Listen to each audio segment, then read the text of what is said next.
కౌరవ సైన్యం మొత్తం భీష్ముడి శంఖధ్వనితో గర్జించింది.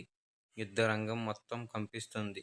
ఆ శబ్దం విని పాండవుల రథం వద్ద తెల్లని గుర్రాలతో దివ్యరథం ఉందొకటి.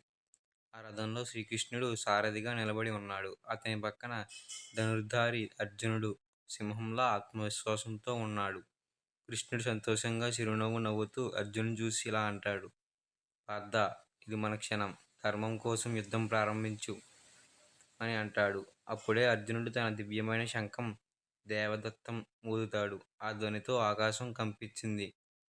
శ్రీకృష్ణుడు కూడా తన పంచజన్యం అనే శంఖాన్ని ఊదుతాడు. ఆ రెండు శంఖాల ధ్వనులు కలిసినప్పుడు అది యుద్ధం రంగంలో ఉన్న అందరి హృదయాలను కదిలించింది. ధర్మపక్షం తన శబ్దంతో సమాధానం ఇచ్చినట్లుగా అనిపించింది. దివ్యమైన ఆ ధ్వనులు దేవతలకు కూడా వినిపించాయి. ఈ శబ్దం కౌరవ సైన్య హృదయాల్లో భయాన్ని నింపగా, పాండవ సైన్యానికి ఆశ, ధైర్యం, విశ్వాసం కలిగించింది.